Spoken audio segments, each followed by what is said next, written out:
Welcome to the Planet Paintball podcast, the ultimate podcast for paintball enthusiasts. Each week, we dive into the world of paintball, bringing you stories, insights, and tips from players, coaches, and industry insiders. Sponsored by 1023 Sportswear. Looking for high-quality gear that performs as hard as you do? Check out 1023 Sportswear. And as a listener of the Planet Paintball podcast, you can get 20% off your order with the code Planet Paintball. Suit up, save big, and play your best. Welcome back to the Planet Paintball podcast. I'm here with Tyler today. If you have not already, please like and subscribe to the channel. It helps us out a ton. Or leave us a review on Spotify.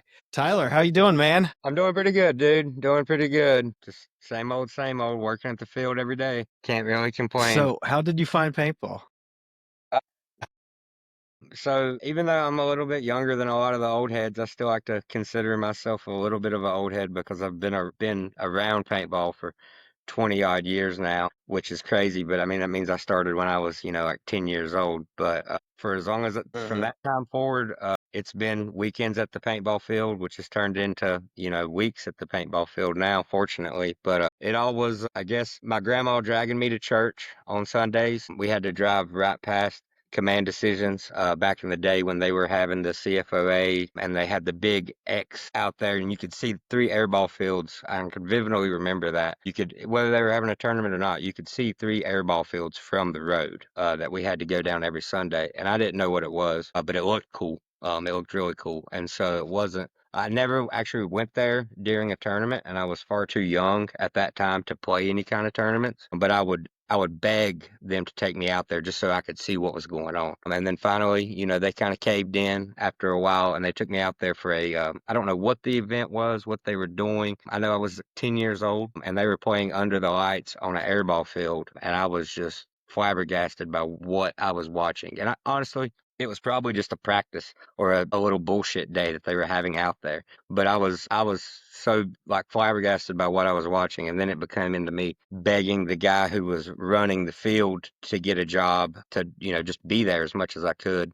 But I was still too young, and by the time I was able to get a job out there, at that point in time, airball had kind of shriveled up around everywhere because of eight and everything else, but it was dead at Command. So it was just Woodsball scenarios, fold a gap. That was their bread and butter, and it still kind of is. And so that was the world that I was introduced to when I first started, was how to, ref these big events and put them on, and the production side of it. And just obviously for the first few years, I was the little runaround guy. Hey, go get me that, go get me this. I wasn't important, but over time, I got to get my foot more in the door. And so, I mean, it was all about Woodsball for the first long time. About 10 years of my paintball journey was all about Woodsball and scenario games. But it started from watching a bunch of old washed up guys beat the crap out of each other on a Friday night playing airball. So unfortunately, I didn't get to see it too much pre 2008. Things have a funny way of coming back around, it seems. I've gotten to do it a little bit more now. Yeah, it does, doesn't it? Yeah, but that was it, man. It was having my grandma drag me to church and being a curious little kid. That's what started it all, for sure. That's what started it all, and I haven't gotten away from it since. I got a job and just kept going, huh? And man, it slowed down in college a little bit because I couldn't be at the field as much as I wanted to be. Obviously, money was tight. Couldn't work and play and do everything. But yeah, it never really went away. I've been fortunate to never have to leave the sport per se for any reason. I've always been involved in one way or another for going on 15 years as somebody working in paintball, but going on 20 years as somebody who's just been addicted to it and infatuated with it, for sure. And I'm really Nice. lucky to be able to say that. So how was it getting introduced? Because a lot of the guys I've had on here, pretty quickly go into speedball or airball. So how was it kind of coming up through the scenario side? It was. Do you think that's different or same? It is a totally different thing, without a doubt. And I mean, there's no, I'm not saying that there's two can't overlap, but they are nowhere near the same in the player that you're going to deal with, the environment that you're going to deal with, and the mentality that you're going to deal with are are definitely drastically different, and I think they always have been. But at the end of the day, everybody's playing paintball, so we've always had that in common. But I guess for me, starting in Woodsball, it was all, and the scenarios, it was all I knew, so it wasn't hard. I think the hardest thing was relearning the ropes of how Speedball was, now in a more modern time, because I knew a lot about paintball, but I didn't know much about Speedball, and having to learn that School of Hard Knocks way was interesting, because I thought I had it mastered, but I definitely did not, and still don't. So when did Speedball like enter in the picture for you? When we came to Palmetto, when Pete gave me the opportunity to come down to Palmetto with him, we quickly figured out that we did have a market for it, and we wanted to put a field up. That was always the plan, and we did, and we spent a lot of work and money to do that. And that was really my first true introduction to the just being more active in the speedball scene, and learning from being up here every Sunday and Saturday and watching the guys, how they interacted with each other. And it's not just playing it. Like, I'd played some of it. I knew the ins and outs, but the setting up a field and tearing down a field and all of that stuff was completely new to me. And it was a big learning curve, but just trial by fire, do it and mess it up a bunch, and eventually figure out how to get good at it. Yeah. That was a totally new thing. Tournaments in general was a totally new thing. And I think, just like hundreds of other people can say, my first real taste of being a part and going to a tournament was a CFOA. And that was like, and then it was going and, watching C3XLs and stuff like that, and just trying to do as much of my homework on how everybody else was doing it, and trying to learn as much about it as possible in a rather short time, because it was very much, for the first year, a sink or swim kind of thing with our speedball program. We didn't know what we were doing, but we knew we had to learn fast. Just because we started with a couple teams, but we knew we needed more teams to be able to sustain the field, and we didn't want to have to give up a speedball field. We just needed to learn how to do it the right way. So I had to learn quick. Had to learn quick and just learn by doing. But it's been fun. It's been a lot of fun. And I mean, I still love the scenario side of things, but I think getting more into the speedball side of paintball is what's kept my love for paintball. I'm still learning and still doing new stuff. It's not the same old, same old. So it's definitely been a good thing for me. Okay. So with the for those that don't know, like, you guys have two beautiful, immaculate grass fields up there. Yeah, I say up there because you're about an hour north of me. I But appreciate that. it's obvious that you guys take a lot of care in your playing surface, and a lot of pride in it also. Yeah, for sure, for sure. It definitely is easy to just put bunkers out on a grassy spot and have a field. I don't think, and that's not to say that our field is beautiful 365 days of the year, because it's not. But it's about not just having a grass field. When we first built the field, the options were there for grass or turf. And I'll never forget that. I'll give a shout out to Brandon Chance, told me, who played a lot more speedball and knew a lot more about it than I did, that turf was awesome, but it would never be as nice as a really nice grass field. And we've kind of lived by that ever since. And so we didn't want to just have a grass field. We wanted to have a grass field that was nicer to play on than turf. I mean, that's always been the goal. Well, And you guys have I played definitely on achieved it. really nice turf. I've played on some very nice turf at some different fields, so it's definitely kept the bar pretty high. It's not easy, especially when you've got a bunch of people beating it up every Sunday. Yeah, yeah. The paintball is very, very rough on grass for sure. But I mean, you guys do it right. It seems like you take the bunkers down every weekend. Yeah. Weekend, brother.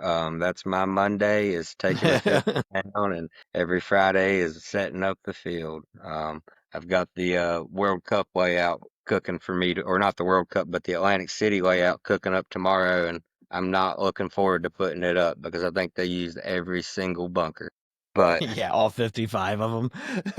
but it's gonna be up all the same. Yeah, it looks like a fun field, though. I will say that. I'm sitting here looking at the layout map right now. I do like that field compared to some of the ones they've done in the past. Everybody's scratching their head about the home being the mini W, but I like seeing when they do stuff that makes people like, what the hell? I think that's cool, and it keeps things interesting for sure. Yeah. Yeah, it does. And like that's, say what you will about the Mini W, it's not as unplayable as a cake at the home, which we've Most definitely definitely. seen before, right? I agree. I agree. So It is a good bunker to play. It's just, I feel for all my big guys that are gonna basically lost their spot now. They're gonna have to find a new bunker. But no, yeah, it'll be a fun step field. off, go to a can. Yeah, it'll be all right. So when did because and I'll put this in the title, but you run the C3XL. When Yeah. did you get the idea to do that? Honestly, we were on the way back from a CFOA event, which I had coached a D6 team at, and it was actually a really good event for us. I'm pretty sure that was the one we either won or we got third place. I can't remember. We had a good event, but they had like 60 teams. This was 2 or 3 years ago, and it was just an abnormally large CFOA. Instead of it being the typical 30 or 40 teams, it was a really big one as far as the amount of teams that were there. And we were riding back home and we were talking about how myself and Brandon Blue, we were talking about how many teams they had and how big a geographic range, how these teams had came from Virginia and Tennessee and all these different areas. So we were talking about that, and we were also talking about how it was the inaugural season of NGXL and how they were doing 3-man for Division 6, but they were running the X ball style, which was something that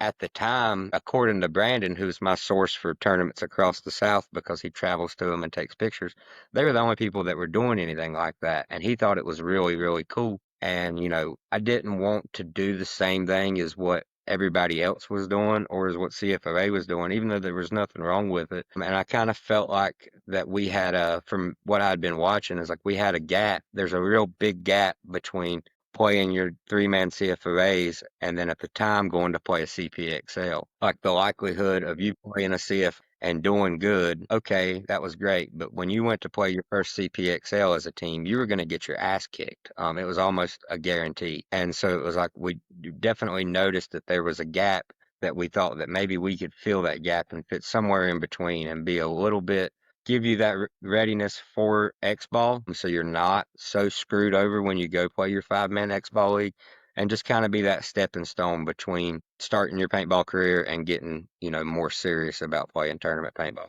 And so that was Okay. that was the Yeah, initial. because I really like the format. Like, I think a 3-man X ball is fun. You get more points than like traditional 3-man, I feel like, or at least potential for more points, right? Um, and it forces you to build that team out to about 5, right? I think the rosters are locked at 5 for you guys.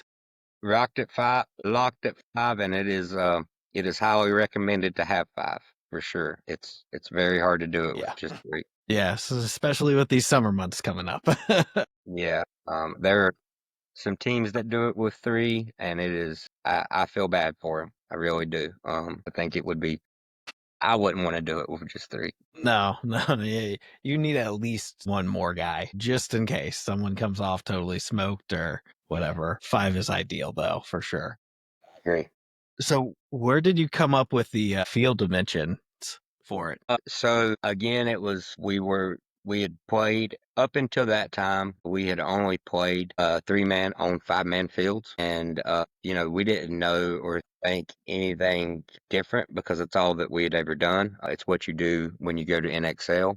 You just play on that layout, and we didn't think anything of it. And then at that particular same CFOA that I'd mentioned earlier, because they had so many teams, they had actually cut their field in half at the 50 and played with 2 little short baby fields, which I think was a big reason that we did good at that event. They were so small that I didn't necessarily love it, but they were also something different than 5-man. And I was like, man, something in between that little shoebox field and a 5-man field just kind of felt right. I definitely liked the smaller field, and it made it, as a coach, it made my job way easier because there were only 5 bunkers they could go to. But Mhm. I also wanted a few more bunkers than that. And so it was like playing around, and, we kind of settled on like 32 bunkers as an average was a good number. And I don't um, count the bunkers when I make the fields. It was just, that was kind of we played around and guns up and made a bunch of 32 bunker fields, and it just kind of felt right. And you know, dimensions wise, we shrunk the field 10 foot on each end, so that we brought the start boxes up 10 foot each end, so 20 foot total, and then 40 foot on the width, so the field is 80 wide by 130 long. And when you put 32 bunkers on that, it feels like the a similar spacing to what a 5-man field would be, but you don't need all that extra room. That was kind of what we were going for. Yeah. Um, and Okay. I think it works out, man. It doesn't. It's hard to lose people, but at the same time, you still can, get creative with a lot of the fields, or at least I try to make it where you can, where it's not just the back 3 bunkers. Yeah. Well, I would agree that I played two. I played your turkey shootout, and then I played your official season opener up at Palmetto. Yeah. And both those you could definitely kind of there were some you could get a little sneaky in it. Yeah. Yeah, and a little sneaky is what we're going for. Whereas, on a 5 field, it's really easy on a 5-man field to get really sneaky with just 3 people, and it can make for some really funny moments, but it can make for some boring paintball too. I didn't really want to do that. Yeah. That was Yeah. Well, I think with you shortening it kind of forces the action too a little bit. yeah, and I'm all for guys, especially in X ball, playing defensive paintball and sitting in the back. I'm a big fan of that play style, especially when you're up points and just playing smart. When the guy's only 100 foot away from you, it's kind of hard to do that. When he's 150 foot away from, it's a little bit easier. But when he's right in front of your face when the game starts, a lot of times, like, you kind of either have to get in those gunfights that you don't want to get into, or they're going to be in the bunker in front of you in 30 seconds. So it does Yeah. it does tend to speed the game up a little bit, but not too much. So it's about finding that balance. And to be honest with you, we had no idea if it was gonna work and if we needed to change the size or whatever, but I think it did, and we haven't had to really change the layout, size, or structure of it since we started it. That was a lot of, well, what if we do it this big, and what if we do it that big, and just getting out here and playing around with it before we determined what it was actually going to be. And that's what gave us the final product that we have. Nice. So let's kind of go through the league's history a little bit. It's in its second year, right? Yep. Second year, last year we did an invitational event, and then 5 regular seasons events, and then we did the turkey shoot, which was probably the most fun tournament that hardly anybody played. Then this It was a lot of fun. It was, man, and I'm ashamed to say that I don't have plans to bring it back, just from because at the end of the day it is a business. Huh. It didn't make any money. It lost a decent amount of money actually, but I didn't really care because I was having so much fun watching the chaos. But it's now we've simmered down. We did the invitational this year, and we're going to continue to do the regular season, which we've done 2 of now. We've got 3 more to go, and probably in the future, just kind of, stick to what's working for me and continue to do the regular season events, and kind of shy away from the standalone events, because even though they are the most fun ones, they definitely don't bring in the teams like the regular season events do. Yeah. Yeah. I don't run it by myself, but my brother and Andy and I put on a Toys for Tots 3-man every year, or we Yeah. have for the last 3 or 4 years. Right. We took it over from Pat McKenna. And they're always fun, but like I look at the team turnout, some years are great, some years are not great. And it always rains for some reason on those. But Yeah. it's if I was doing it for money and not for Toys for Tots, it'd be an issue for sure. Right. So Right. And that's the thing. If you're making your money back and you're not losing money, then great, we'll do it every year. But when you sit there and and work really hard to do something, and then at the end of it, you're minus $1,000. You definitely start scratching your head, wondering what you need to do differently. Yeah, and Yeah, what needs to change? yeah, exactly, exactly. And it's unfortunate because I wish we could do the turkey shoot for every event. That's how fun that event was, but we can't. It was a lot of fun. Sideline, well, not even sideline coaching. You let us have a coach's box, which was you know, I like being sneaky, and that took away some of my sneaky, but it was also really fun to get out there and be able to yell, like old school X ball. So, Yeah, yeah, it was a yeah. good time. If I had it, my dude, we would bring that back and penalty boxes and all of it. But I don't think that this market is ready for that. I really don't. I wish it was, but I don't think it's been You too had long. me at penalty boxes. And granted, there are people that are still around that remember that. I, for one, never played on a field that had a penalty box. I remember watching it, but it's been so long that all of the younger guys and newer guys would not know what is going on. And that's the only reason I don't do it. Yeah. Well, I think Josh Conley said it on his. You find out real quick if you're a man or not coming out of that penalty box. It it definitely made the All right. And we are back from our technical timeout. Just wanted to give everyone the tournament experience. That's for sure a part of the tournament experience. So we were in the middle of talking about the C3XL. You guys took a step up. Well, not really a step up, but you expanded your divisions this year. So Yeah. can you kind of talk me through the decision making on that one? So, all we heard last year was it was either, "Hey, I'm D4 and my son's D4, but my other son is D6. Can we make a D5 team?" Or, "Hey, I'm D3, but I haven't played paintball in 15 years. Can I be ranked down to D5?" Or just on and on and on. All of these guys that are probably should be able to play D4 in all honesty, but you can't make any kind of special exceptions for people. So it was just it was something that was kind of born out of necessity of having to tell a lot of people that they couldn't play in my league because we only offered a D5 and each team could only have one D4 player. So if you were one of the 20 lucky D4 players, you got to play. But otherwise, it resulted in me telling a lot of Division 4 players no, they couldn't play in my league. And I didn't really feel good about doing that. And so I wanted to try to fix that. And I had a lot of guys tell me, "Oh, if you do D4, we're going to bring over all 20 of our guys. We're not even going to play 5-man next year." And that's not what happened, which I kind of Didn't knew happen. going in. But at least this way we're giving teams that option to go up. And it's probably the end of the road as far as like how high we could take our format would be Division 4. Because after that, man, you need to just start playing. Unfortunately, due to the landscape, you're going to have to play NXLs if you want to keep going. And there's no place for me to have a Division 3 3-man X ball. Like, you need to go be playing NXLs, man. You need to get off of the 3-man field. And I hate to say that, but it is the truth, I feel like. Yeah. Yeah. Yeah, it kind of is what it is, right? Like if you're at that level, you're going to have to travel a little bit right now, especially if you're in the Carolinas or Georgia. You're going to have to go up to the NR series or down to the MVPS or west out to the, oh my gosh, what's that one? MSXL. MSXL, WCPPL, Texas, there's options, but it's not here. Yeah.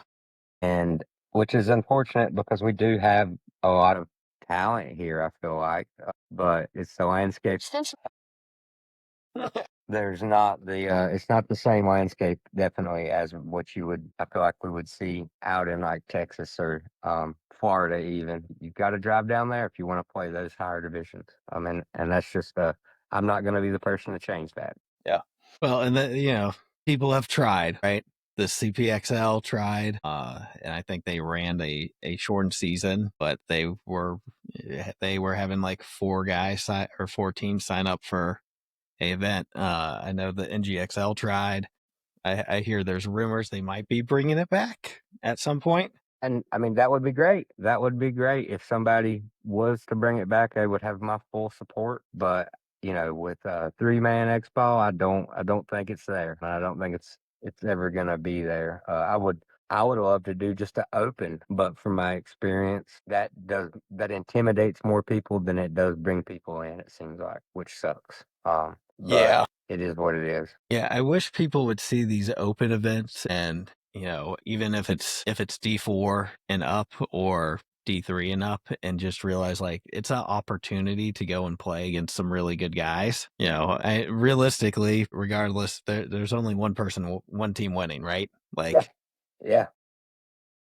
and depending on the league and payouts, like uh, I don't know how 15 teams sign up planning to win a event. Realistically, you want to win the event and you do your best, but if you sign up and you don't win, like if that's gonna ruin your day, I don't know, maybe local paintball's not for you.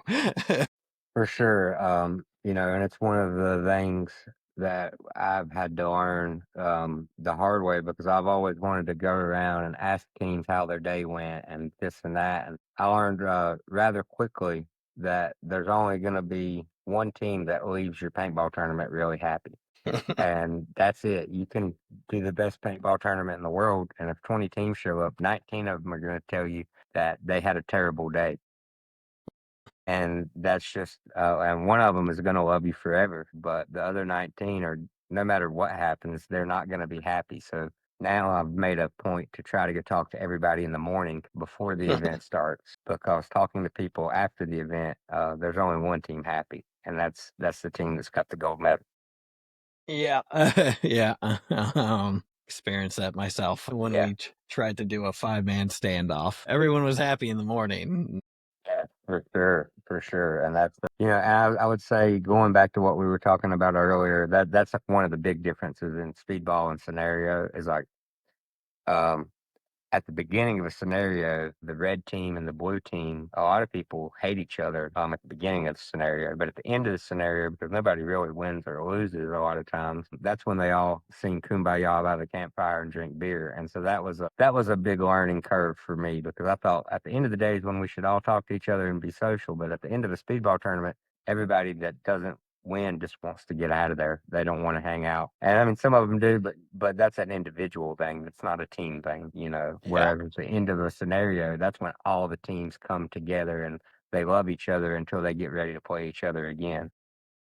And so I definitely had to make that adjustment and learn that. And you also threw out that you've been coaching teams. So are you coaching any teams right now? Yeah, so I do a lot of I try my best to coach a lot of the guys that are like really beginning in speedball, and really trying to, from being out here at Palmetto every weekend, trying to find the guys that are going out and playing our rental crowds and Woodsball, and they've got their $40 HK Army jersey, and they're a lot of times it's an Axe or E3, and they're just out there shredding my rentals up.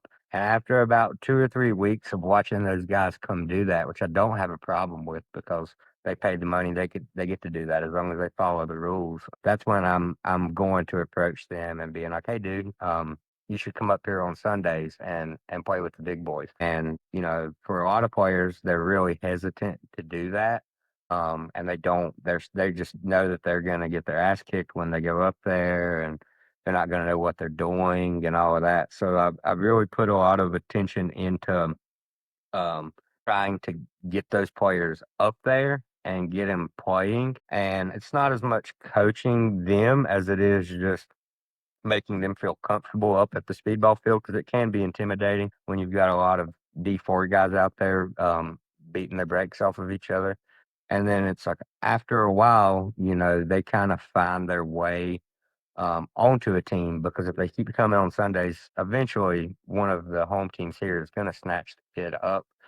And then And so I'd put a lot of effort into that. But at the end of the year, there's always 3 to 5 to 8 guys that didn't get picked up.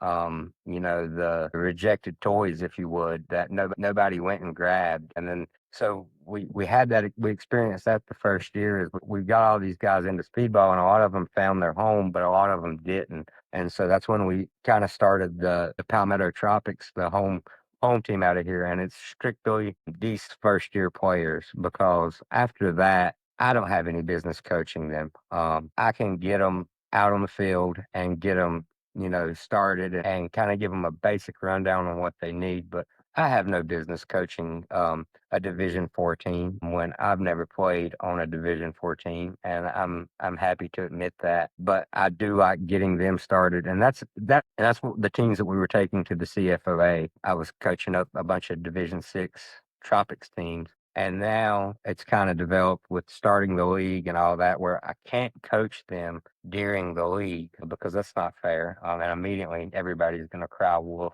God forbid they win. Then, it's home cooking and all these other accusations. So now I don't get to coach them at tournaments when they're playing in my tournaments, which I absolutely am. I hate, and I'm over there pulling my hair out when they do stupid stuff. But on the, Sundays in between the tournaments, and tournament prep days, I'm getting to coach them up, pretty good. And now that some of the other Division 6 teams have seen that, they kind of fall in with us, and we just have these big joint practices. And I'm not the guy to teach them how to slide and their form and all of that. I'm not that guy, but I watch, more 3-man than most people ever would. So I'd like to think that I'm pretty good at helping them develop like a very basic game plan. And for D6 guys, a lot of them, that's all you need. They need to go here, shoot here, and I'm good at that.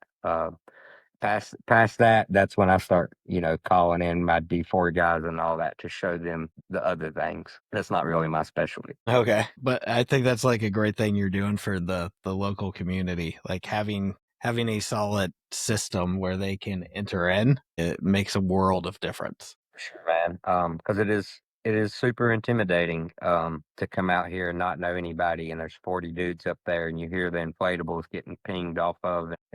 You think that you don't have a chance up there. In reality, a lot of them, man, once they get up there, especially the young ones, they do just fine. And once they shoot somebody, God forbid they shoot a D4 player out, they think that they can go pro next month. And so it's like once you get them up there, the paintball does the rest of the work for you. It's just getting them up there, and that was always, we noticed that we needed to bridge that gap pretty quickly with the business here at Palmetto. So that was the start of my coaching career, if you want to call it that. Okay. More like a guidance counselor than anything is what I feel like on Sundays. But yeah. I like the tagline of guidance counselor. Yeah, for sure. So, just to kind of steer back into the league a little bit more, you also made the jump. You were always going in between Command Decision and Palmetto Hills, but you made the jump to include Carolina Extreme. Yeah. What kind of went into that? Because I think it's really cool you're providing this opportunity. A lot of there's not a lot of travel anymore in regional paintball for various reasons. And like, I totally get it. Yeah, and it's on that note, the traveling is one of the things that is super important, I feel like, for a league, but it's also like one of the things that I hear the most that players kind of bitch and moan about is, oh, I don't want to drive there or drive there. And I'm like, well, they probably didn't want to drive to your field, but they still came. And, it's something that I think is super important to a league, and there are a lot of leagues across the nation, really, if you get on PB leagues, that have their events at one place. And from a business standpoint, I I totally understand that. And from a tournament setup standpoint, I totally understand that, because taking the show on the road is hard. And I think that's why a lot of leagues don't do it, because setting everything up at these different venues, it is a lot more challenging than doing it at the same place over and over and over again.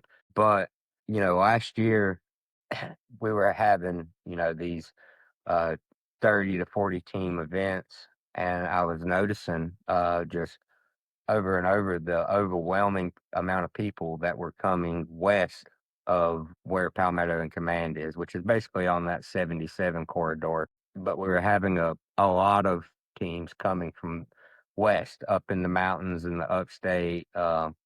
And Georgia even and stuff like that. And we were also having teams come from the east, but it was just like if we had 30 teams at an event, 10 of them were coming from that Greenville, Asheville area somewhere in there.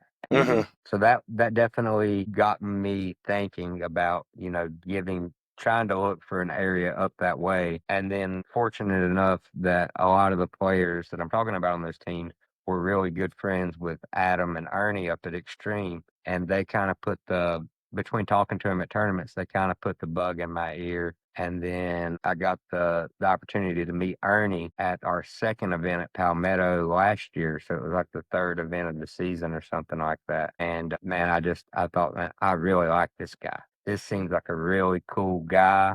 He seemed really genuine, and he seemed like he really had a love for paintball. And I kind of felt like the same way. Like he loved just being around paintball, which is me. I don't have to be playing it to be enjoying it, and I kind of got that same vibe from Ernie. And so then we kind of myself and Brandon Blue scheduled a trip to go up there and check it out and meet Adam and just look at their place. So we drove up there and we made a fishing trip out of it, but we also went and checked the place out. And I kind of told them what I liked and what I didn't like and what needed to be done and what we could get away with and my concerns and all that. And they were just super accommodating. Hey, we can fix that. We can do this, blah, blah. Like basically it was like, they were ready to move the mountain to get me to come there. That was the feeling that I got from hanging out with them. And that's exactly the feeling you want before you pack up all your stuff and come. And so it kind of was a no-brainer to give it a run. And then when we went there for the Invitational this year, which was just a test run, it's not a PB Leagues event, so nobody's got anything to lose, really. Man, I just kind of really, really, really liked being there and the vibes that everybody was giving off. And the viewing area up on top of that hill, especially for the scorekeeper's tent where I stay all day, it's just like, I mean, it rivals the grandstands at World Cup. I could see every bunker. I could see every ref. I could see everything. And if anything was going wrong or going right, I could see it. And I love that about that field. And I really like the people up there. I felt like they were similar people to myself. And I was happy to go there and give the teams the opportunity around that area to have a home game, if you would, rather than having to drive 3 to 5 hours to go play a tournament. Well, and I think it's a great location for when you're doing it. It's kind of the middle of the summer event, right? Like go down there with the team or the family, get an Airbnb, spend a day playing paintball, spend a day at the lake. For sure. Have a good weekend out of it. Do a little fishing, Yeah, for sure.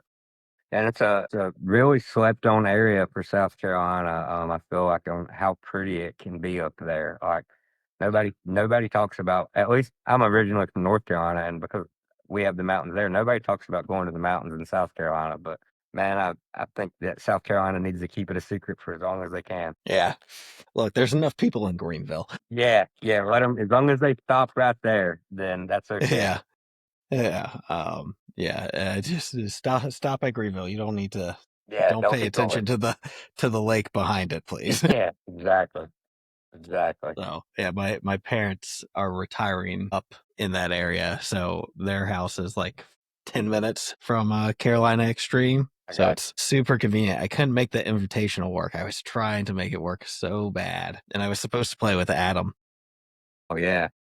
And I really wanted to do that too because he did a short stint with me on Relapse, but we'll definitely be there for the next one. And that's the thing. I don't meet many people in paintball that I'm not skeptical of, but Adam, telling me his history briefly and all that, and I could tell that he was very skeptical of me in the beginning, as far as like didn't know if I was gonna how I was gonna be. And I mean, we were complete strangers, but it was like after that first event, I felt like me and him had built a pretty high level of trust within each other, because he had done everything I asked for, and I felt like I'd done everything that he expected to get out of it. We didn't have as many teams, but it was a test hit, and Yeah. I think we were both really happy at the end of that day, even though neither one of us had got the numbers that we thought we wanted or anything like that. The event went off without a hitch. And anytime you get to see somebody that, like Adam, that has worked so hard to have that field there, that is out there sliding into the D2 at the start of your tournament and playing paintball at his field as hard as he can,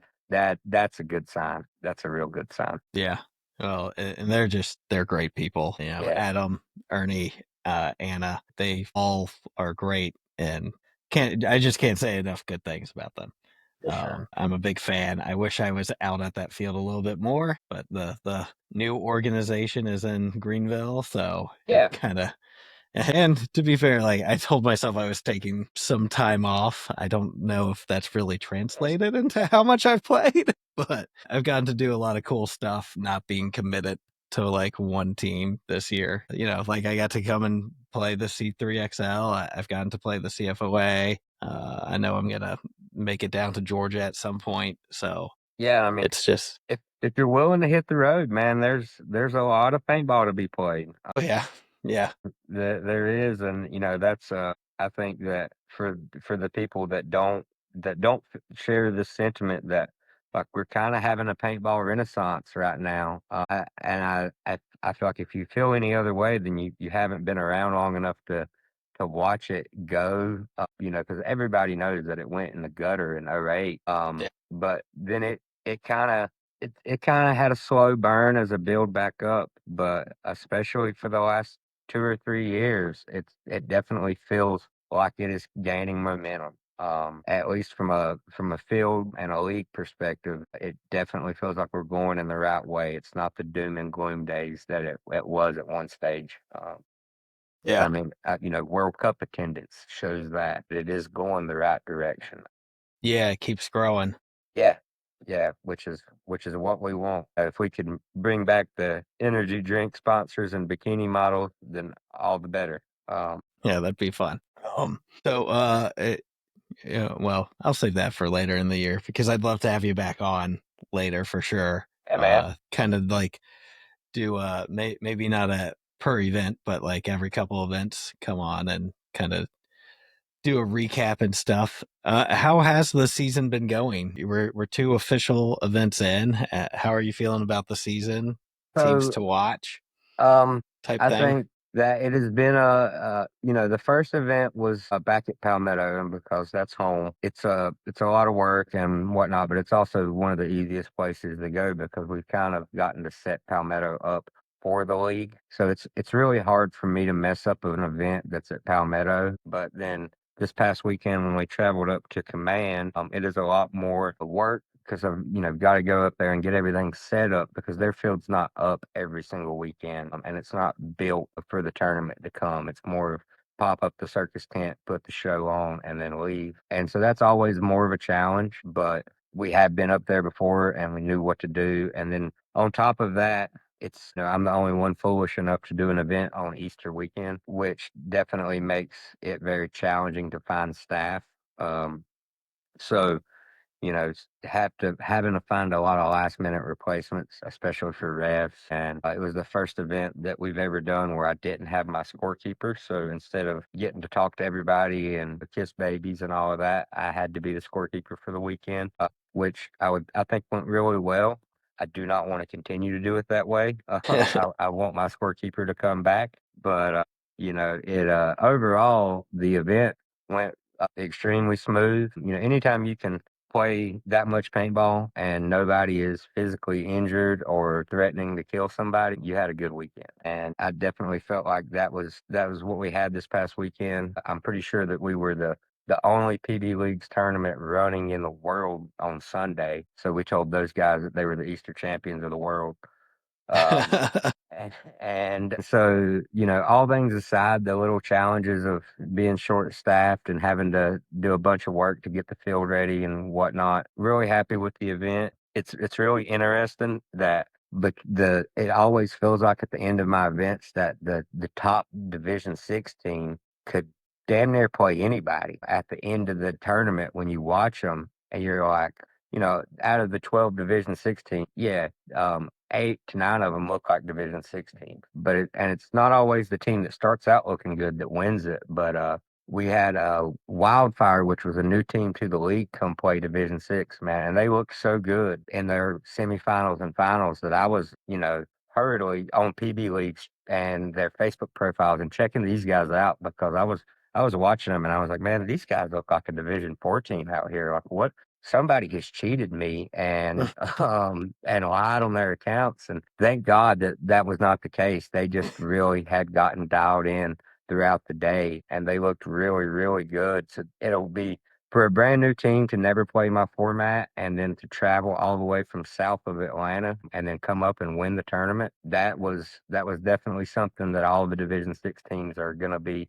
They're going to be watching those guys for the rest of the year and probably be scared of them when they come back, and they should be. And then, in Division 5, we had the Virginia Tech Hokies guys. That was another team that was traveling from a really long way, and they fought through an injury and had to pick up a player last minute, or they weren't going to be able to play the event. And then they ended up winning the event and played really, really sloppy paintball. No offense to them in their first couple prelim matches, but by the end of it, it was like they had also figured something out. And then Division 4 is probably the most competitive out of all of them, without a doubt. But it was, Rice and Beans kind of came in and kicked everybody's ass last year in my Division 5, and they really had my format dialed in. They could play really good paintball, really well coached, and then they had Andy with them, who was always keeping them edgy. And so they were fun to watch. And it's like this year when they jumped to Division 4, I was concerned that they were going to run into the big dog. And it's definitely, they're running through a lot more challenges than they did last year. But they have, got 2 second places in a row. And they're going to be really hard to beat on the season standings if they continue to play that consistent. Yeah. Yeah. And then, they're a Greenville team, so I know Roth, and he will have a team there every event. Yeah, and hell or high water. Last year was the first time I got to meet him, but he's a class act of a guy from what I can tell, and Yeah.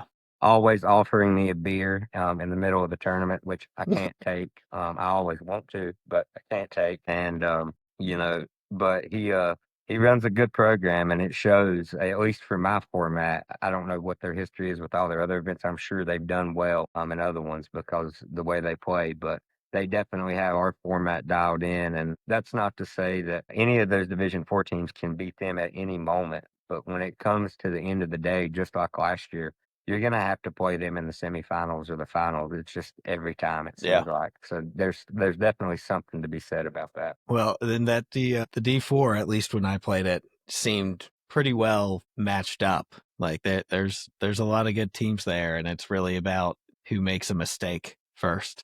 Yeah, and I would agree. Like you see the discrepancies a lot more in Division 6 and Division 5, but in Division 4, any match is anybody's game, and even the teams that go 0-4 in prelims, like they could beat the winning team in the finals if that team messes up. I have yet to have a Division 4 team that didn't look like they belong in Division 4, which is cool because it should be the most competitive division out of the 3, regardless if there's only 8 teams or if there's 15 teams. That should be the highest level of competition. It's the one that we pay the big prize money for, $500 to win the tournament, which is, it's, to be honest with you, it's probably not enough to cover your paint bill, but it's more than you're going to get playing 3-man anywhere else. And we're kind of proud of that. And it pays $1,000 at the end of the year. And I'm really hoping, and I've told Rob from Rice and Beans that if I have to give him that $1,000, I'm going to be filling out taxes on him because of how much prize money he took from me last year. 1099. Yeah, you're gonna have to. Yeah, they're a good squad. So, they're on the list to have on the show, but it's one of those things where the local homies have to wait. Yeah, no, I agree, man. I agree. Gotta talk to everybody. You're always gonna get them whenever the time comes. Yeah, I know I can call them up and we'll get something together in the 2-day time span or whatever I need. And, on that note, thank you, for being so accommodating tonight too. Yeah, dude, it's I wanted to get on last week, but anytime it's a week before a tournament, it's a mad scramble to get everything ready. And Yeah.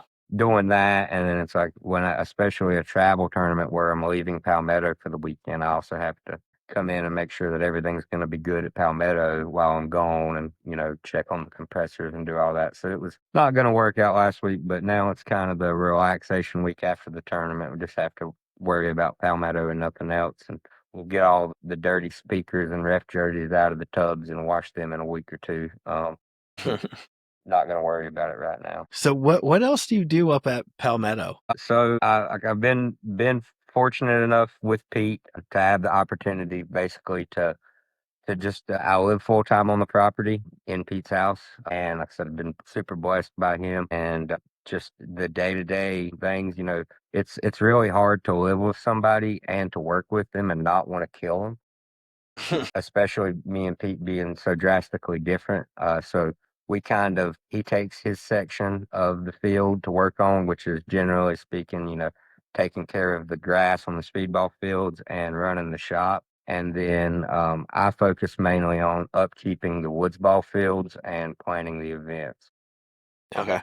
And so, along with playing the events, doing the Facebook and all of the stuff that encompasses. But we kind of stay out of each other's lanes when it comes to work, and then we come together in the afternoon and drink beer and talk to each other about what we're going to be doing the next day. We've been here I came down when he came down, so we've been here since November of 2020, and it has been a ride, for sure.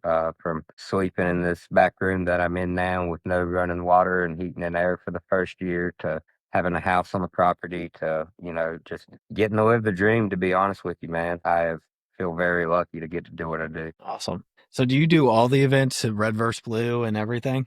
Yeah, so Is that all Red you? and Blue was a game that I actually started up at Command Decisions right before I ever met Pete. And so I think Pete was actually there for the first one, but I'd yet to really meet him and build the relationship that we have now. And then it was, whenever he was leaving, I became his general manager at Command. And so whenever he was leaving Command to come down here to take on this opportunity, he wanted me to come with him, or he said he wasn't coming if I didn't come with him. I think we came to that agreement, and I was like, man, I will pack up and leave with you, but I don't want to have this boss employee relationship anymore. I want to have more of the business partner relationship, and as long as you promise me that, then I'll pack my stuff in a trailer and I'll see you down there. And the rest has been history for us being here at Palmetto. Awesome.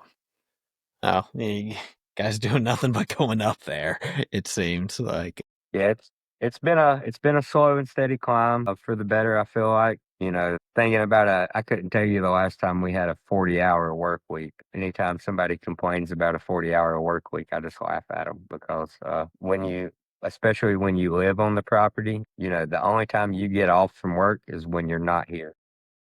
Yeah. Physically remove yourself and go put on, like last weekend, putting on a tournament at Command was technically an off weekend, and it kind of felt like it because I wasn't at Palmetto, and I love being here, but that's the only time you get off is when you leave. Well, yeah, I mean, anytime you are I'm a teacher, so on campus, if you will, Yeah, it's hard to be off. yeah, it doesn't matter. I mean, the amount of people that call you at 10 o'clock at night on the business phone, which rings in the house, which I'm not a fan of, but it does ring in the house. And one thing about Pete, man, it doesn't matter if it's 5 a.m. in the morning or 10 o'clock at night. If he hears that phone ring, he's going to answer it. And I'm like, dude, just they're calling because they want to hear what our hours are. But that's not in his mantra, dude. So it's been a learning experience for me for sure. I bet. Yeah, that's a cool opportunity though, to kind of really live it and breathe it. 20. Yeah, it is. It is. And, a lot of people are surprised when I tell them they're like, where do you live at? And I'm like, in that room right there.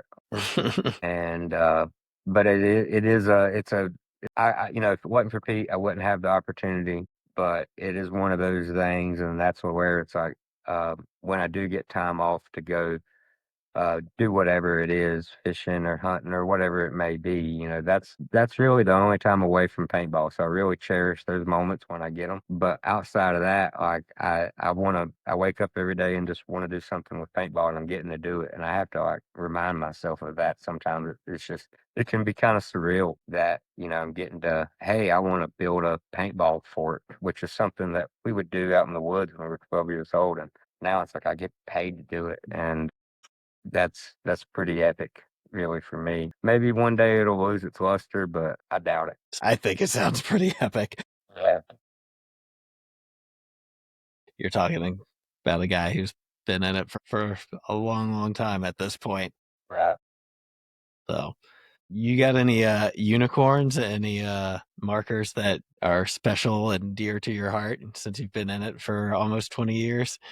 Man, I've honestly, when I first started, it was the cool kid at the field. I remember seeing my first proto matrix, and we were so ignorant and stupid. This thing was that he had this gun that ran off of nitrous with the butterfly. We didn't know what we were looking at.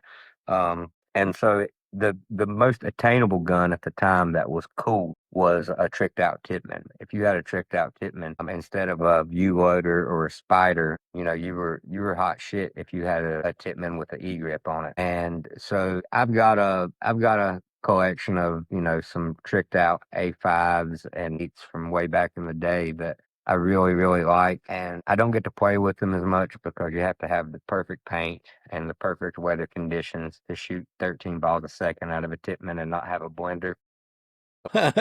But when the stars line up and it's a nice humid day and we've got some good field paint, getting to go out there with my A5 is probably my old classic gun that I like the most. And it was the first gun that the first good paintball gun that I ever convinced my family to buy. And actually, my grandma snuck me to a Dick's Sporting Goods when I was 13 years old to buy that gun out from underneath my mom and dad, and I still have that gun. So that's probably my unicorn. It's nothing crazy, but to have that original, I don't think anything about the gun is original except the shells, but to have those original shells and still be able to go out here and play in the woods, I try to do it at least once a year. That's with that marker. That's probably my unicorn. Outside of that, man, Pete has so many like crazy rare historic guns from double barrel cockers and all this crazy stuff that I can't even compete with. I could get to look at it, but that kind of took any kind of wanting to collect stuff, having to manage and move all of his guns around and getting to look at all of them. I could care less about old paintball guns anymore. Took the fun out of it. Yeah, really. I mean, I got to see some amazing guns, and he still has a lot of them. But it's like, man, there's very few like old holy shit guns that I haven't got to inventory and catalog over the years, and now I could care less. I have a '06 Ego that doesn't work, but I refuse to get rid of. And I would, because it was my first electronic gun, but getting solenoids and parts for those is next to impossible. Yeah. But outside of that, the Tipman's got a place in my heart, probably. It's a solid gun. That's what most of us started with back in the day, was a Yeah, Tipman. man, it was the So, first good paintball gun you could afford. yeah, and man, would they would go. Yeah, They would really just go. You didn't have to worry about it. right, right. As long as you didn't try to take it apart at 12 years old, the gun was probably Yeah. going to continue to work. Well, that's awesome. And shout Yeah. out to Grandma. Yeah, man. Grandma snuck me into around my parents, and I had to be 18 to buy it. And at the time, Walmart only had the shitty view loader. No good guns at Walmart. They had guns, but no good guns. But Dick's Sporting Goods had a cool display with a Spider MR1 and a Tipman A5 and all of that. Me and Grandma worked out a chore for payment plan that I was going to do in the summertime, and we weren't going to tell my mom and my dad, and I was just going to continue to rent paintball guns. But that I'm pretty sure that all fell apart probably before that gun ever made it back to my house. They found out, and but it was too little, too late. deed had been done already. Yeah, a little too late. Too little too. And then, within a month of having that gun, I'm sure I had tore it apart and messed it up and took it in a Ziploc bag in pieces to the tech at Command Decisions. And I was like, hey, can you fix my gun? The rest of that was, from that point on, it was either working on rental guns or somebody else's tipman because I worked at the field, and it just kind of became one of those things where I can take a tipman apart blindfolded, just like anybody else that's worked at a paintball field for any amount of time. They can tell you every single thing about a tipman because they've had to take them apart so many times. Oh, yeah. Yeah. Yeah. Yeah, I remember replacing bodies out at the field I worked at. One year we got like 30 new bodies in, so I had to go through and rip out all the old ones and take 1 and 2 and make one again. That worked. Name of the game, man. Yeah. Name of the game. And they changed the world when they came out with the FT12s, the flip top guns. That's arguably the best thing that Tipman ever did, because I don't want to ever take another 98 apart again. Yeah. There's something special about those 98s, isn't there? For sure. Well, man, in between the 2 recordings, I think I got over an hour with you. I got you, dude. I hate that happened I hate that it was so crappy with the first one, but I'm glad It'll we be got it fine. fixed out. Good stuff, and now we know what to do for next time. So Yeah, we'll just do definitely that. love to have you back on. Yeah, man. Just don't hesitate and grab me, and I'll happily come back on here and talk with you. And it's been good, from watching your stuff and talking to you tonight to get to know you a little bit more, because I try to know everybody that plays in the league, but it's hard, man. Yeah, there's a lot of people, especially the last couple ones have. I think it's been a good turnout from my perspective on the outside. Yeah, no People are complaints enjoying here it. either. That's always good to hear. So, well, normally this is where I tell people to shout out the sponsors. I mean, who you want to shout out? Man, I don't really have anything. I think, the only thing I could shout out, the only person or anything like that, is I would say you definitely need to get Pete on here, because he wouldn't be talking to me if it wasn't for him. And he is liable to say anything at any time to anybody, but he would definitely make for an entertaining show, and it can probably lay some paintball history on a lot of people that think they know something about paintball history. And when, he was up there chasing people around in Australia in the early 90s, and really kind of a forefather of the sport over there. So he's definitely worthy of a talk. And I definitely think you should do that. Well, you let him know. He'll be getting a message in the next couple days from I me. got you. We'll get it set up.